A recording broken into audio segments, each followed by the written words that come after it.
नहमदुहु व नुसल्ली व नुसल्लिमु अला रसूलिहिल करीम अम्मा बाद फ़अऊज़ु बिल्लाहि मिनश्शैतानिर रजीम बिस्मिल्लाहिर रहमानिर रहीम अस्सलामु अलैकुम व रहमतुल्लाहि व बरकातुहू। आज मैं आपको शुगर यानी डायबिटीज़ का इलाज कुरान पाक से बताऊंगी। अल्लाह पाक ने कोई ऐसी बीमारी दुनिया में नाजिल नहीं की, दुनिया में नहीं उतारी कि जिसका इलाज कुरान पाक में मौजूद ना हो। शुगर डायबिटीज़ जिसका इलाज दुनिया में तो शायद मुमकिन नहीं, लेकिन कुरान पाक में अल्लाह रब्बुल इज़्ज़त ने इसका इलाज ज़रूर रखा है। तो जो बहन भाई इस बीमारी से निजात हासिल करना चाहते हैं, इस वजीफ़े पे कामिल यकीन से अमल करें, इंशाअल्लाह अज़्वजल ज़रूर निजात पाएंगे।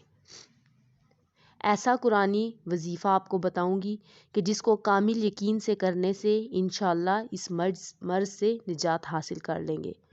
इसलिए वीडियो को आखिर तक ज़रूर देखें और बताए हुए तरीके के मुताबिक अमल करें। आयत मुबारका, रब्बी अन्नी मस्सनियद दुर्रु व अंत अरहमुर राहिमीन, पारा 7 सूरह अंबिया आयत नंबर 83।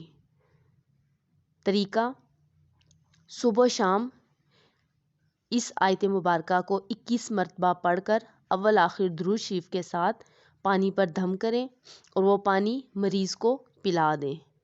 इंशाअल्लाह अज़्वजल चंद मरतबा ये अमल दोहराने से आप इस बीमारी से हमेशा के लिए निजात हासिल कर लेंगे इंशाअल्लाह अज़्वजल। उम्मीद है कि ये मुख्तसर सी वीडियो आपको पसंद आई होगी। अगर पसंद आई है तो कमेंट्स में ज़रूर बताइएगा कि ये वीडियो आपको कैसी लगी, और वीडियो को सदका जारिया समझ के शेयर भी कर दीजिए। और अगर अभी तक आपने चैनल को सब्सक्राइब नहीं किया तो सब्सक्राइब कर लीजिए और बेल के बटन को भी प्रेस कर लें ताकि हर आने वाली वीडियो का नोटिफिकेशन सबसे पहले आपको मिले। मिलते हैं एक नई वीडियो के साथ, तब तक दुआओं में याद रखिएगा। अल्लाह हाफिज़, जज़ाकल्लाहु खैरा।